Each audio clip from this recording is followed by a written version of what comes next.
যে কোনো সময় বৃষ্টি আসতে পারে, ফলে যথাসম্ভব সংক্ষেপে আপনারা বক্তব্য রাখবেন। ধন্যবাদ গণসংহতি আন্দোলনকে বক্তব্য দেওয়ার জন্য। আমাদের শহীদ শাকিব, কেন শাকিবকে ধারণ করতে হবে গণসংহতি আন্দোলনকে? শহীদ শাকিব অন্য 10 জন শহীদের মতো না।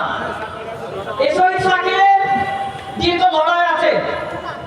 আপনারা দেখবেন এই গণসংহতি আন্দোলনে হকার আছে, শ্রমিক আছে, কৃষক আছে, এখানে বিভিন্ন শ্রেণী পেশার মানুষ আছে এবং বিভিন্ন শ্রেণী পেশার মানুষের লড়াই আছে। কিন্তু জুলাইয়ের এই যে আমাদের শহীদ শাকিব কি করেছে এত বছর? শাকিবের ব্যাকগ্রাউন্ড কি? শাকিব ছাত্র ফেডারেশন ঢাকা মহানগরের নেতা। শহীদ শাকিব এত বছর ধরে রাজপথে ছিল শ্রমিকের অধিকারের জন্য। গণসংহতি আন্দোলনকে উচিত, গণসংহতি আন্দোলন অবশ্যই শহীদ শাকিবকে ধারণ করবে। বন্ধুগণ, আমরা দেখতে পাচ্ছি বাংলাদেশ সরকার একটা লিস্ট দিয়েছে কতজন পথ শিশু শহীদ হয়েছে।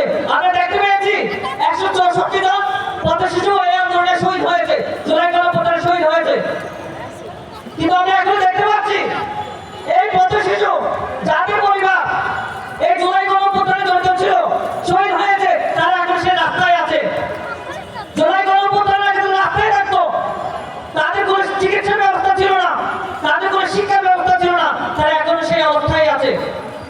বন্ধুরা, আমরা দেখতে পেয়েছি কিভাবে এই জুলাই গণঅভ্যুত্থানে রিক্সা ভ্যান চালকরা আহতদেরকে উদ্ধার করেছে। কিন্তু আমরা দেখতে পেয়েছি জুলাই গণঅভ্যুত্থান পরবর্তী সময়ে যখন রিক্সা চালকরা রাস্তায় নেমেছিল, তাদেরকে কিভাবে পাঠানো হয়েছে।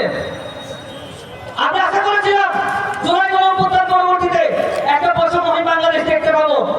এবং আশ্চর্যজনক বিষয় হচ্ছে এই জুলাই গণঅভ্যুত্থান শুরু হয়েছিল বৈষম্য বিরোধী ছাত্র আন্দোলনের মাধ্যমে, অর্থাৎ বৈষম্যহীন একটা বাংলাদেশ আপনি উপহার দিবেন। কিন্তু আপনি কি উপহার দিচ্ছেন?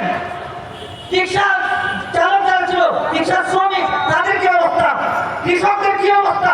যে কৃষক উত্তরবঙ্গে 2 টাকা শসা এখানে এসে হয় 80 টাকা, তার মধ্য দিয়ে যে 68 টাকা কই যাচ্ছে? একজন শ্রমিক যখন সে রাস্তায় নামে তার অধিকার আদায়ের জন্য, তাকে তখন গুলি করে মারা হয় এবং বলা হয় এটা নাকি বিচার বহির্ভূত হত্যাকাণ্ড না। আমরা দেখতে পাচ্ছি যে জুলাই গণঅভ্যুত্থান যে শহীদদের মাধ্যমে, যে শ্রমিকদের মাধ্যমে এই জুলাই গণঅভ্যুত্থান সংগঠিত হয়েছে, যারা এখন ক্ষমতায় বসে আছে তাদের রক্তের উপর দিয়ে তারাই বলে আপনাদের রক্ত আমাদের কাছে কোনো মূল্য নাই। বন্ধুগণ, আমরা লড়াই শুরু করেছি, আমরা এখন থামি নাই।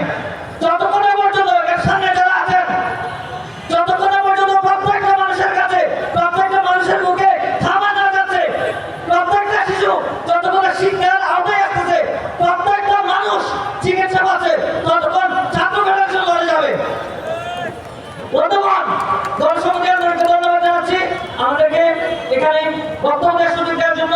আমাদের লড়াই চলমান থাকবে, বিপ্লব দীর্ঘজীবী হোক। ধন্যবাদ ছাত্র নেতা আরমানুল হককে।